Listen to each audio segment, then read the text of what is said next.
देखो ऐसा है भाइयों, अरे भाइयों सुनो, एक बार सुनो।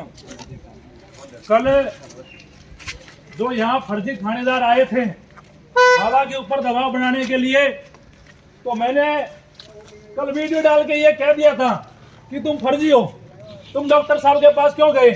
अगर तुम्हें ईमानदारी के सबूत देने हैं तो एसओजी के पास जाना चाहिए। सही है नहीं बताओ मेरे को? उसके बाद इनके दिक्कतें शुरू हुई, औंधा सीधा लिखने लगे। कल तक जो ईमानदार थे उनमें से भी 3 लोग आज आरपी ट्रेनिंग सेंटर की दीवार कूद कर भाग गए। पढ़ा ना अखबार में? इनकी ईमानदारी हम सब सामने, हमारे सामने, किसी से छुपी नहीं है। लेकिन साथियों, वो लोग ये कह रहे हैं कि ईमानदार है। अरे ईमानदार लोग तो आज यहाँ बैठे हैं जो मेहनत करके नहीं लग पाए थे, जो तख्तिया बैनर लेके हाथ में बैठे हैं किरोड़ी लाल जी के यहाँ। और आज जो यहाँ युवा पहुंचे हैं डॉक्टर साहब के बंगले पर, ये मैसेज देना चाहते हैं कि साहब मेहनत तो हमने करी थी, लेकिन हमारी फसल किसी और ने काट ली। जो ट्रेनिंग कर रहे हो फर्जी चोर है। सही, मैं उनको जीवन भर फर्जी खाऊंगा, क्योंकि वो फर्जी है। क्योंकि जो भी लोग पकड़े गए, आए दिन कोई ना कोई पकड़ में आता है, और जब पता लगता है कि ये भी फर्जी वो भी फर्जी, तो मैं कहना चाह रहा हूँ कि ईमानदार कौन है? तो साथियों, ये एक बड़ा स्कैम है। और आज आपको इसलिए बुलाया गया कि 13 तारीख को जो कैबिनेट की मीटिंग है, जब ये कमेटी ने रोज मीटिंगें कर ली, सारी चीजें सामने आ गई, तो हम चाहते हैं कि अब इन मीटिंगों का दौर खत्म हो और 13 तारीख को इस भर्ती का रद्द करने का निर्णय लिया जाए।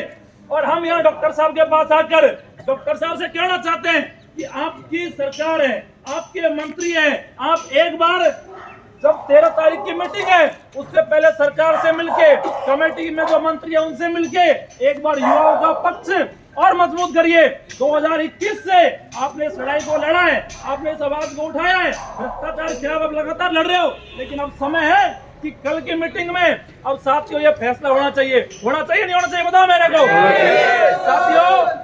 अब पानी सर के ऊपर जा चुका है, अब और इंतजार हमसे नहीं हो सकता, क्योंकि रोज कब तक इन चीजों को देखे, रोज कब तक परेशानियों को झेले, रोज कब तक आप आओगे, रोज कब तक सड़कों पर डोलेंगे? तो अब चाहते हैं कि ये लड़ाई आर पार की जो हमने लड़ी है, कल इसका फैसला हो, इसका निस्तारण हो, जिससे तमाम जो राजस्थान के मेरे भाई है, इतने दिनों से प्रयास कर रहे हैं, लड़ रहे हैं, सड़कों पर भिड़ रहे हैं, वो मेहनत है जो सफल हो। और मैं चाहता हूं, मैं मान के चलता हूं, आज आपसे कह रहा हूं, मेरी बात को याद रखना कि हो सकता है कि 13 तारीख को सरकार निर्णय भी करे भर्ती रद्द हो, और उसके बाद में जो वो आरपीएफ में ट्रेनिंग ले रहे हैं वो तो बाहर हो जाएंगे।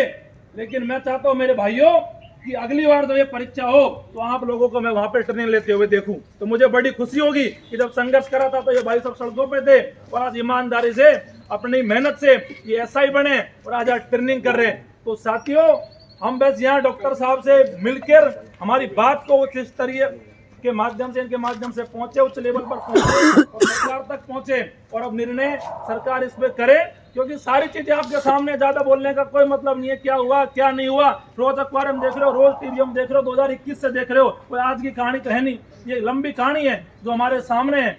तो मैं ये कहूंगा आप लोगों से कि अब इस आर पार की लड़ाई में कल का दिन बहुत अहम है, निर्णायक है, और हम चाहते हैं कल इस भर्ती का निर्णय हो जाए और सरकार इसे रद्द करके आपके साथ में न्याय प्रदान करे। तो आप